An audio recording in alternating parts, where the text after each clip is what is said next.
E aí, tá gostando dos relatos? Então o que você acha de deixar um like aí no vídeo, hein? Gosta dos relatos? Deixa o seu like, mesmo que seja nos cortes.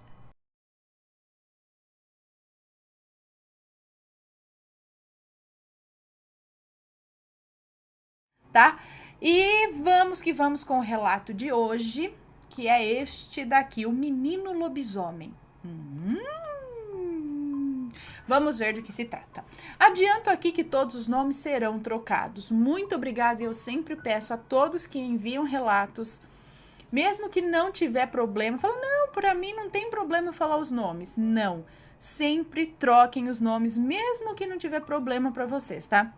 A gente pede porque é bom para ambas as partes. A gente não precisa saber com quem aconteceu. Só sei que aconteceu com alguém, fulano, beltrano, troca, põe nome fictício.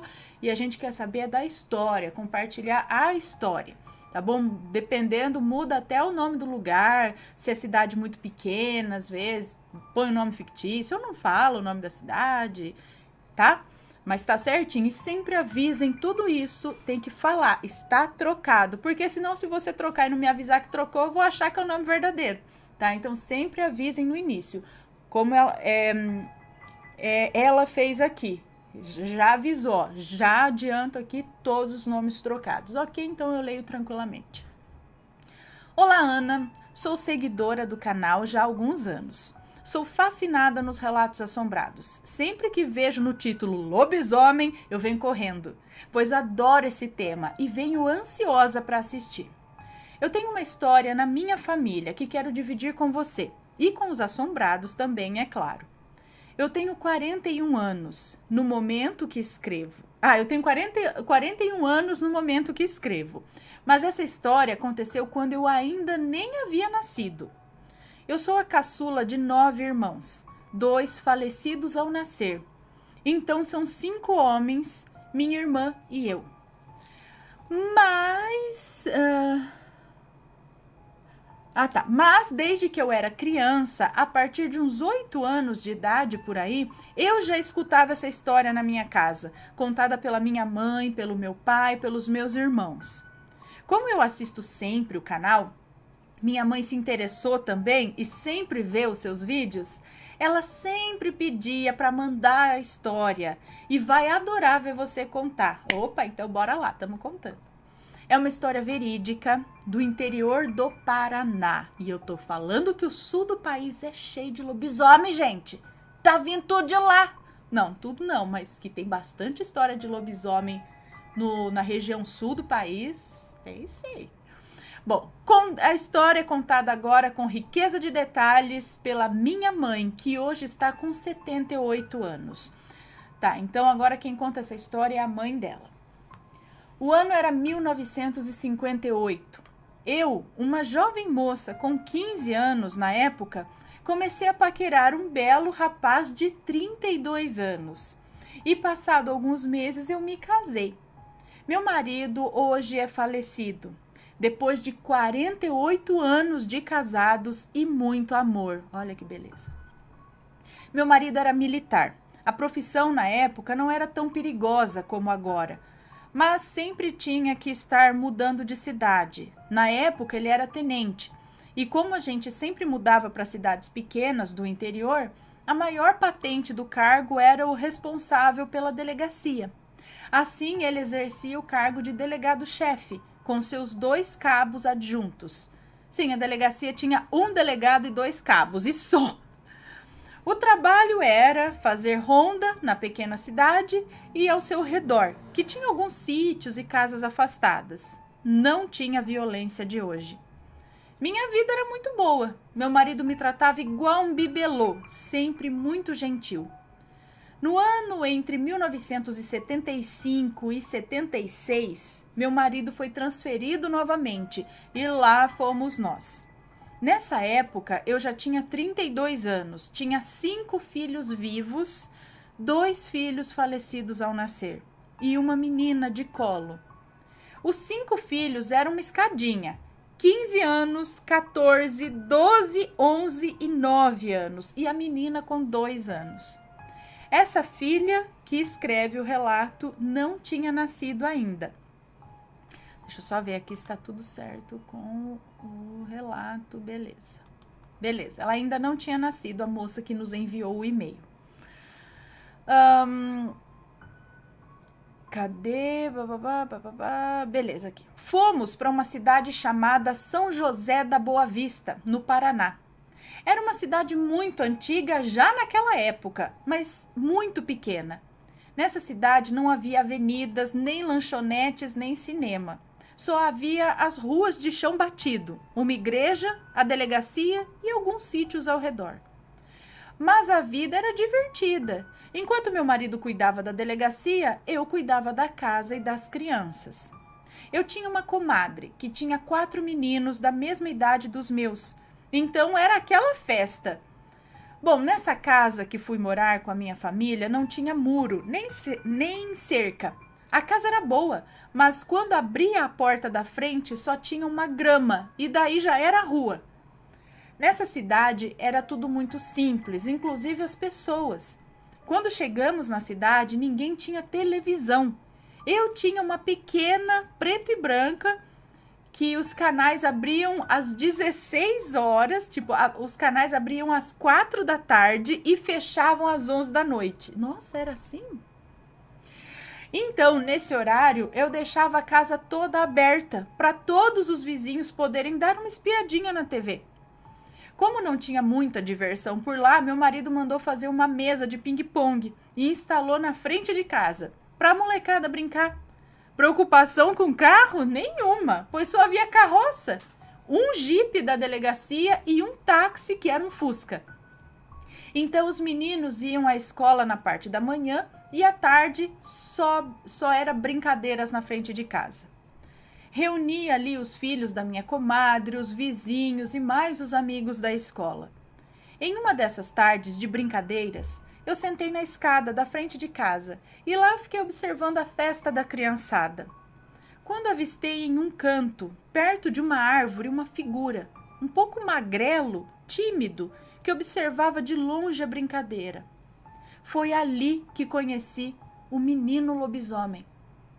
Era um menino, na idade de uns 12 ou 13 anos, mas era bem miudinho para a idade. Era judiado, vestia um short meio encardido, sem camiseta e nem chinelo nos pés. Pensei, ele deve estar com vergonha, tadinho. E aí eu fiz um gesto com a mão, chamando, vem cá. Ele, escorado naquela árvore, foi saindo de mansinho e chegando mais perto. Aí eu perguntei, você quer jogar ping-pong? Ele, com um pequeno gesto, disse que sim com a cabeça. Então ele foi se enturmando com os meus meninos e virou rotina. Toda tarde ele aparecia. Como eu tinha muitos filhos, eu fazia muitos bolos e pães. E lá pelas 5 da tarde eu servia um café reforçado para toda a criançada. Trazia tudo para fora, colocava ali em cima da mesa de ping-pong e lá a criançada se esbaldava de tanto comer. Como era muita criança, eu não conseguia ver quem comia, quem não comia. Mas com o passar do tempo, comecei a reparar que na hora do café, o menino lobisomem não comia. Comecei a achar estranho. Então, em uma tarde, servi o café e fiquei observando. Dito e feito, ele não estava comendo. Fiz um gesto com a mão e o chamei e perguntei, você não está com fome? Ele, com a cabeça baixa, respondeu que não, mas eu via que ele queria. Então eu insisti, come um pouquinho. E ele falou, eu não posso comer o que eu não posso pagar. Eu olhei para ele e falei, mas aqui não precisa pagar nada. Pode comer o quanto você quiser, menino. Ele se virou. Então ele se virou e saiu correndo, sem olhar para trás. Na outra tarde, eu estava lavando a louça do almoço quando a criançada começou a brincar. Distraído, olhei para a porta e lá estava o menino, me olhando com um pequeno sorriso no rosto. Eu falei, entra! E ele falou, trouxe um presente para a senhora. Quando olhei nas mãos dele, havia um pequeno pacote. Abri e eram amendoins com casca. E ele, mais do que depressa, falou, hoje eu posso comer. Com um sorriso amarelo nos dentes. Eu olhei e falei, pode sim, à vontade. Na hora do café, o menino lobisomem se pôs na mesa e comeu, como eu nunca tinha visto alguém comer, mas comeu com vontade mesmo. A partir desse dia, toda vez que ele vinha brincar, ele trazia algo, como milho verde, ervilha, amendoim, batata doce, mandioca, esse tipo de coisa. Eu aceitava, pois era a única maneira que ele aceitava comer, pagando do jeito dele. Um dia comecei a ficar curiosa, pois a cidade era bem pequena e eu não conhecia a família dele. Comecei a perguntar aqui e ali quando descobri o seguinte: a mãe desse menino, quando ele completou 11 anos, foi embora com a filha mais nova de 7 anos, abandonando ele com o pai, que era sitiante, e seu tio, irmão de seu pai. Eles moravam em um sítio nas redondezas da cidade, e era de lá que o menino trazia os meus presentes, pois o pai tinha plantação. O tio desse menino era um cara bem estranho. Às vezes, meu marido prendia ele, pois o mesmo vinha até o bar da cidade, bebia além da conta e aprontava, né? Daí ele passava a noite na cadeia e de manhã, quando o porre passava, meu marido soltava. Mas o mais estranho era que ele ia no bar toda noite, mas algumas noites ele não bebia nada com álcool e brincava, dizendo: essa noite eu não posso posar na cadeia. Esse homem ficava o dia todo no sítio. Quando saía à noite, ou bebia e passava a noite na cadeia, ou ficava no bar observando, sem conversar com ninguém, pois não era de muitos amigos. Era um homem barbudo e cabeludo, mal encarado, nunca dava um sorriso a ninguém.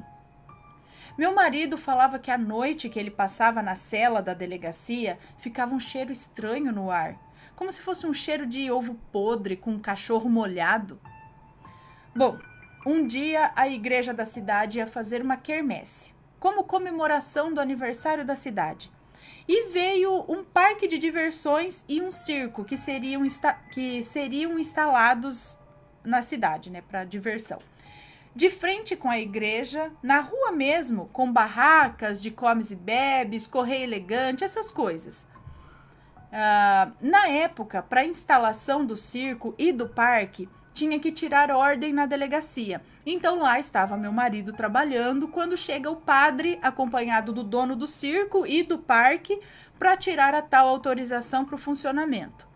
Feitos os papéis, meu marido foi mostrar o terreno onde poderia montar as coisas.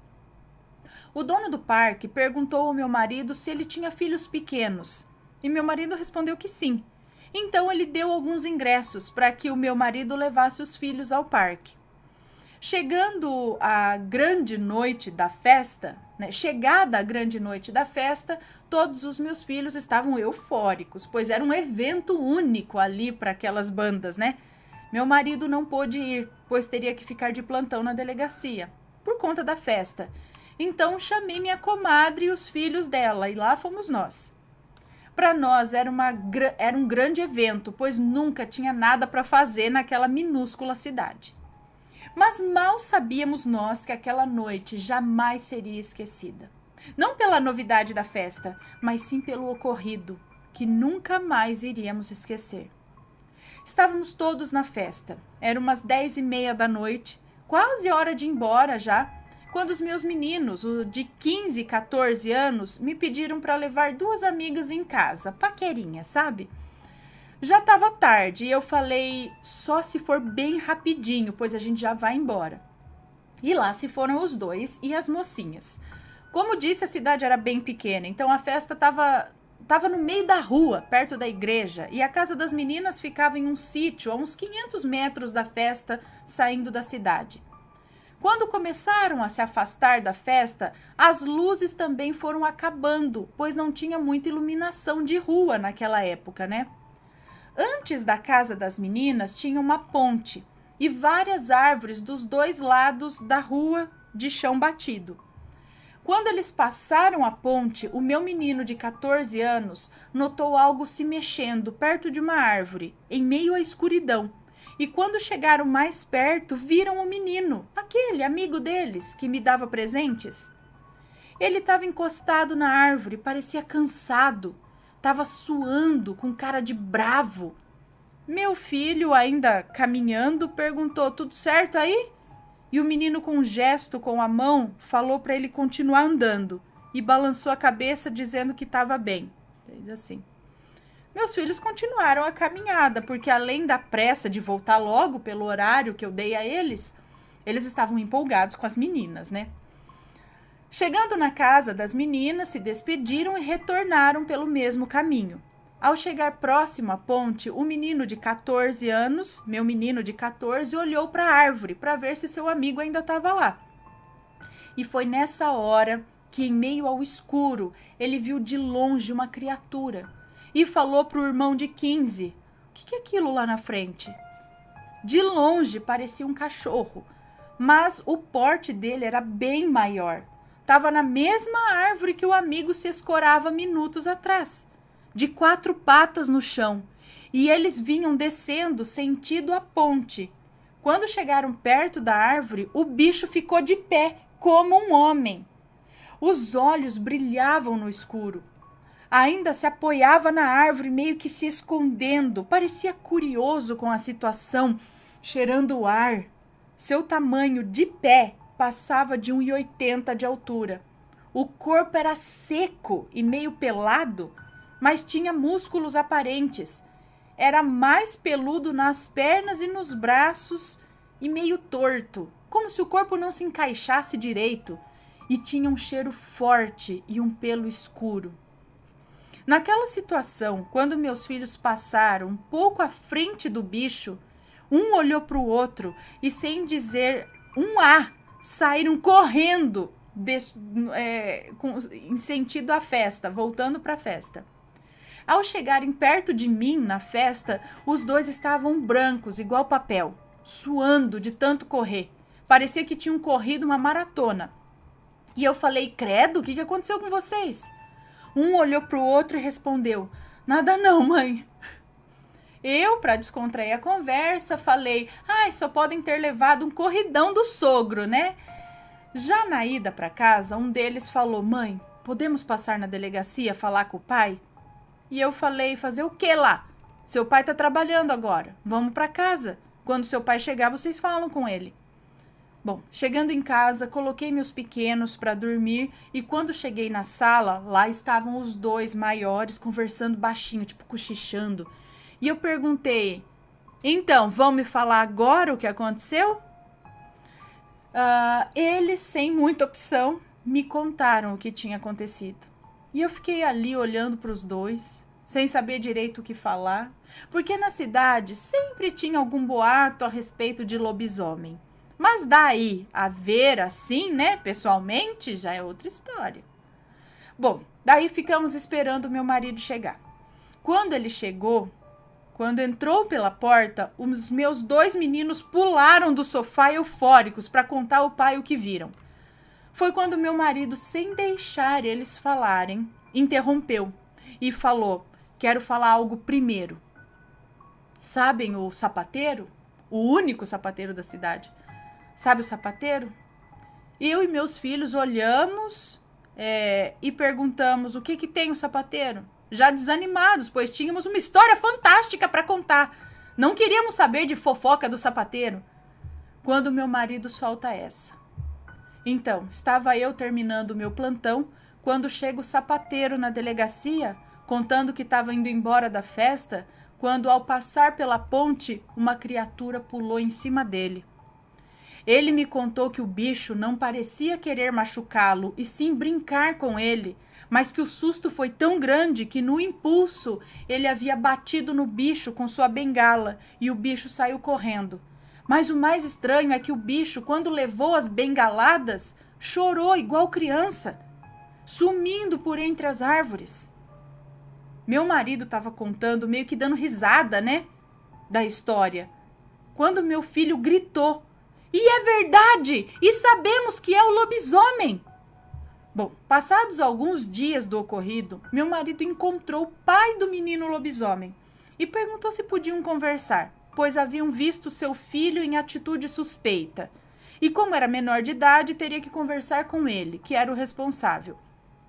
O pai do menino lobisomem contou tudo ao meu marido, que havia uma maldição que atormentava sua família, que o menino virava bicho sem querer, desde que tinha completado 12 anos, e que havia outro na família, e que seu filho teria herdado isso dele, que sua esposa não havia abandonado a família, e sim ido embora por medo que seu filho machucasse a sua filha, a irmã mais nova, de 7 anos. Ele também contou que tinha ido a uma benzedeira da região e que essa mulher lhe passou uma simpatia para a cura do menino, mas que era muito complicado para fazer, pois a simpatia teria que ser feita na mesma hora que o menino tivesse se transformado em bicho. E até aquele dia ele não tinha conseguido, porque o menino sempre se assustava e corria para o mato. Pois bem, o menino continuou frequentando a minha casa, brincando com os meus meninos. Ele era um amor de criança. Às vezes eu via que ele aparecia machucado, arranhado nas pernas e nos braços.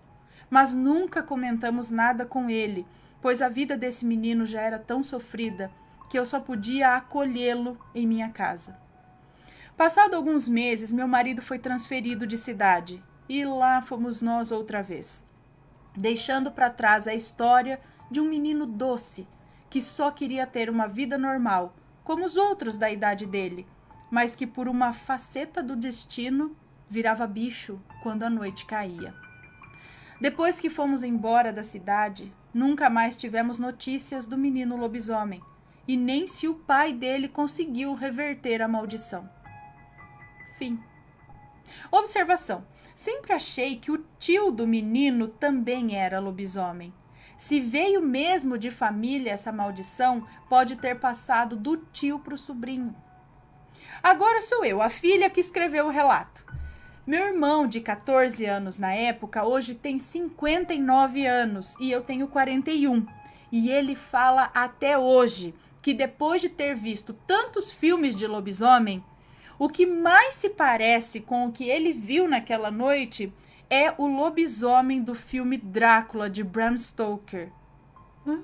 É o único que ele acha parecido. Ai, justo aquele, gente. Ele fica em pé, ele é grande, gente. Bom, e que a pessoa que fez o filme ou já viu um lobisomem, ou alguém que viu contou certinho para ele fazer um igual pro filme. Obrigada, Ana. Abraços a você e a sua família. Um beijo para você, muito obrigada. Eu falo, gente, esse lance de lobisomem, eu não sei o que é, como é, mas que tem alguma coisa aí, tem.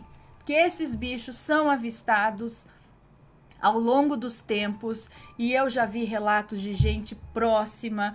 Eu não sei o que é, eu não sei se é um animal que é muito furtivo e consegue se esquivar, se esgueirar por aí, sumir, se é um bicho de outra dimensão, se é fantasma, se é... O que é difícil para eu entender é gente virar o bicho, que é assim, fisicamente, sabe? Ou eles... eu não sei, gente, mas que tem alguma coisa aí, tem esse negócio de lobisomem. Eu acredito. Tem alguma coisa. Não sei explicar o que jeito que acontece, mas tem. Se você tem uma história parecida, manda pra gente. Se você conhece ou é dessa cidade, no Paraná, cadê? Ela falou aqui o nome da cidade. Eu perdi. Bom, vocês voltam o vídeo aí e vê aí qual é o nome da cidade. Meu Deus, gente. Perdi aqui o nome da cidade. Aí vocês voltam aí. São José da Boa Vista, no Paraná. Lá em 1958, ok? Então, se alguém souber ou tiver uma história parecida, deixe nos comentários, sempre com respeito, ok? Por favor. Me conta, gostou do relato? Então o que você acha de deixar um comentário aqui embaixo, sempre com respeito, por favor. Além do like, é claro.